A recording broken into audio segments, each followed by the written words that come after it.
and it costs $38 there. It's extremely cheap. It's ridiculously cheap. Now, the battery life isn't fantastic on this thing. You might be recharging it once every day and a half, but it has some features the Apple Watch does not have. And although it's a little thicker, it does also look like it because it's square. It's got the metallic, albeit not real gold, accents, and it has a winder, the dial at the side. Now, that winds, but the winding feature doesn't have any function, doesn't do anything. It's a button. And there we are. That's the menu system right there. We actually have 4 screens we can cycle through with a bunch of different apps.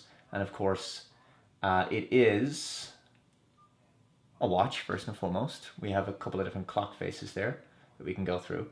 Now, the great thing about this is, if you are on the fence about a smartwatch of some kind, these are the kinds of ones that maybe you should try out first. The strap system, by the way, it's a little thick, a little chunky, but it's comfortable enough on the arm, and it's not complicated. It's very simple. It just, folds over and then you just connect it like you would a regular watch. The thing is, I'm not really into smartwatches, but if I was, I certainly wouldn't want to spend an awful lot of money on them. When you think about it, $300, I mean, some of these smartwatches are very, very expensive. And I don't think that they are going to date very well. Let's say, for example, it comes time for you to sell your Apple Watch. Your Apple Watch is going to devalue quite significantly. I don't think they're going to hold their value at all. Whatever about an iPad or an iPhone or something, or an Apple laptop or a Mac, those things hold their value very, very well. Is an Apple Watch that's been on someone's wrist for a year or two going to hold its value? I don't think so. So I think you're better off going with something cheap that gets the job done. Now, there's no app store with this, and it's not going to be the most feature-rich of smartwatches, but it does have a few things, like I say, that the Apple Watch does not have. First and foremost, it supports a SIM. You can make and receive phone calls on this thing, which is quite extraordinary. It will sync to Android and iOS as well, by the way. It also has support for an SD card. You can insert an SD card in here. And amazingly, it has a camera. Can you believe that? So maybe we can, that's what you look like. You look like a camera. That's the camera. Should we do a selfie together? Can we do a selfie? That's you and me there.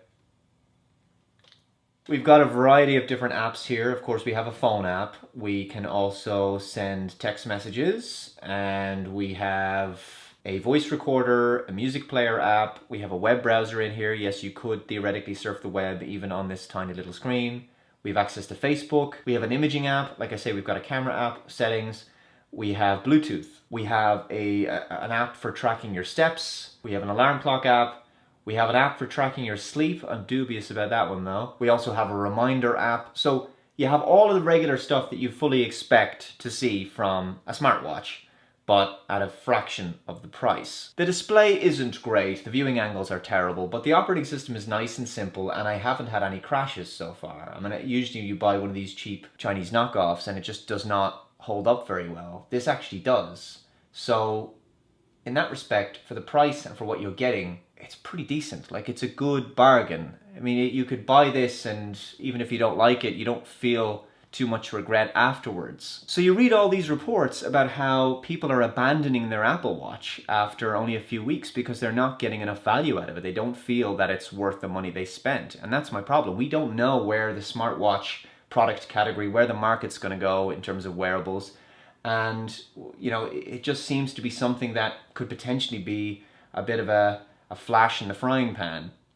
So maybe they will become ubiquitous everywhere. Right now, they still seem like a niche product, a companion device to a smartphone.